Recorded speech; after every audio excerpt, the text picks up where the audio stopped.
You walk into the gym at 5:47 a.m. The lights are dim. Three people, max. You've got your corner, your bench, your playlist. This is your time, but Saturday at 11 a.m. Hard pass. The place looks like a nightclub without the music.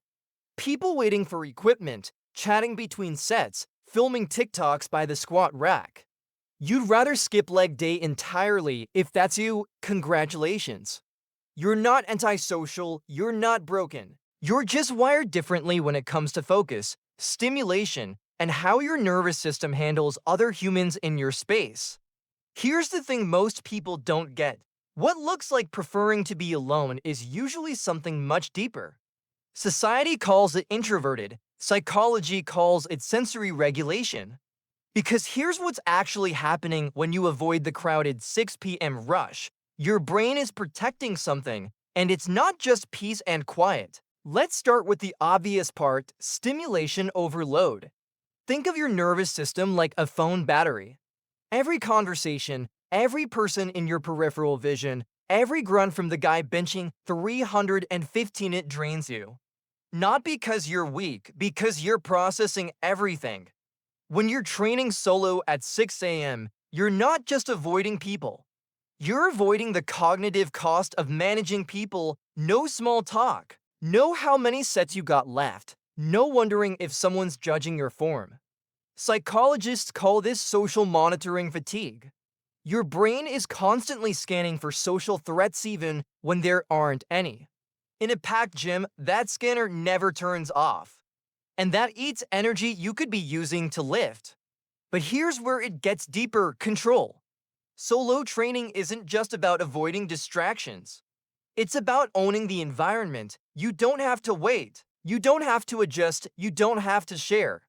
The gym becomes yours, not a public resource you're negotiating for.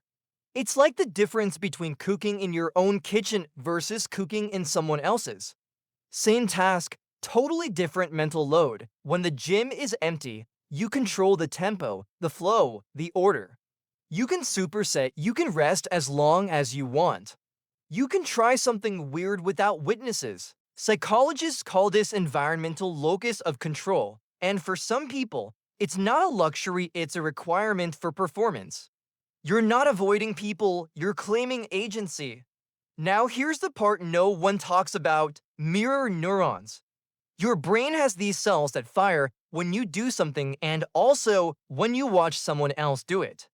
That's why watching someone struggle with a deadlift makes your back tense up. In a crowded gym, your mirror neurons are firing constantly.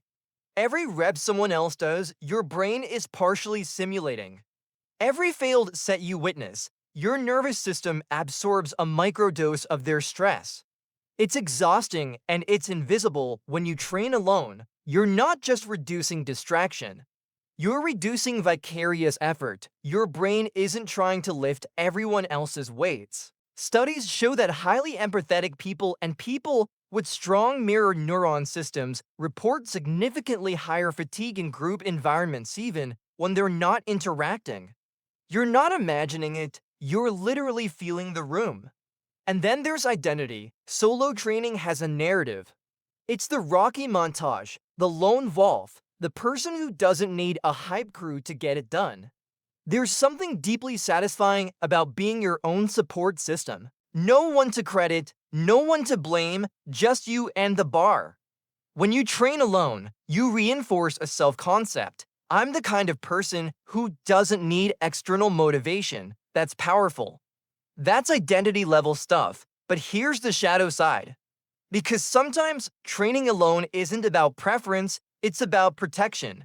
Ask yourself, are you choosing solitude because it enhances your training or because you're avoiding judgment? Are you waiting for the gym to clear out because you focus better or because you don't want anyone to see you struggle? There's a difference between thriving in solitude and hiding in it. If you only train when no one's around, and the idea of someone watching makes your chest tight, that's not introversion. That's anxiety wearing a preference costume. And the longer you avoid it, the bigger it gets. Here's the truth. You're not antisocial, you're not weak. You're not doing it wrong. Your brain just processes the world differently. Some people recharge with people, you recharge without them. That's not a flaw, it's a feature. But consider this, the gym doesn't have to be social to be shared. You don't have to make friends to coexist. Sometimes, being around other people, even if you never speak, can actually expand your comfort zone without breaking it. You don't have to love the crowd, but maybe you don't have to avoid it like it's on fire. So here's my question. What's really behind your preference, focus, or fear? Drop it in the comments. I'm curious.